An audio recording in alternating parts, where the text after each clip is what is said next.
In the wake of the ongoing conflicts in the Middle East or West Asia, Prime Minister Narendra Modi held important telephonic conversations today. The Prime Minister spoke to the King of Bahrain, King Mohammed bin Al Khalifa.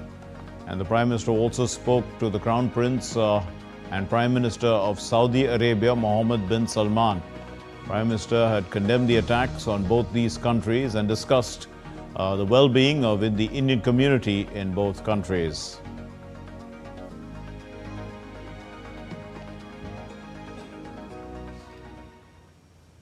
And Amritpal Singh has been tracking that story closely. He joins us now from the newsroom.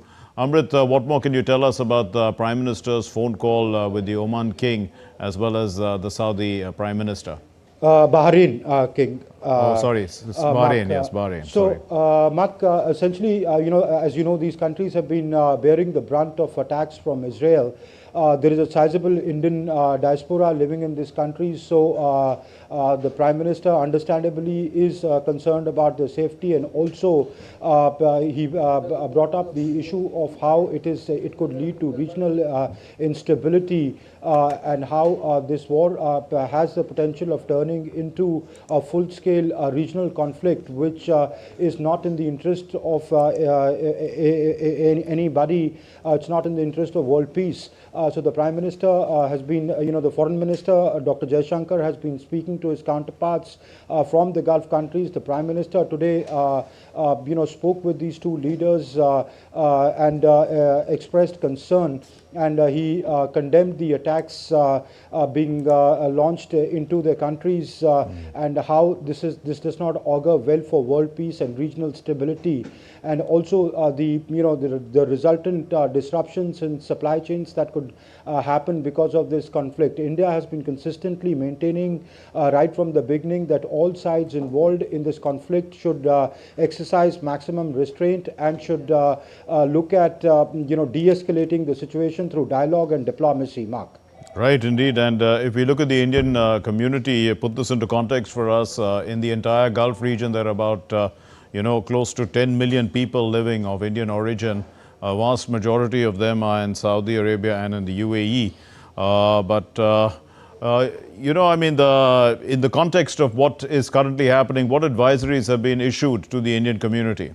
Well, the Indian community has been asked to stay vigilant in these countries, not go near military sites, avoid all non-essential travel, and the embassies, our embassies and missions in these countries have put out helpline, 24/7 helpline numbers that in the event of any eventuality or people being in distress can contact the embassy, but they've been told to remain vigilant, stay indoors, stay away from military sites, because essentially most of the targets have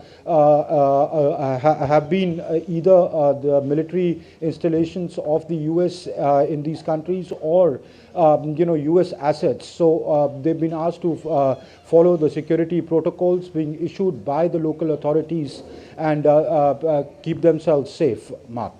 Indeed, and apart from that, about remaining safe, what can the Indian community do at a time like this? When the country, many people will be wondering about the situation as it evolves.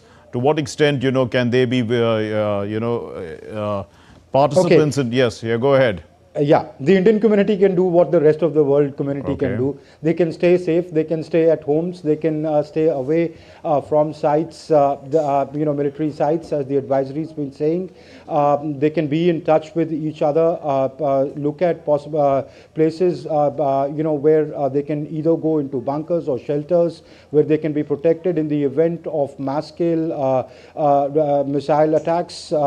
This is very common in, say, Israel since the conflict broke out with Hamas. So they can go to shelters, they can go to underground parking lots, etc. So that's what the local authorities issue advisories. They sound out sirens. So when in such situations, when sirens are sounded out at night, blackouts are imposed. They go into underground shelters, etc., and follow protocols that the local authorities ask them to follow. Mark. Right. Thanks.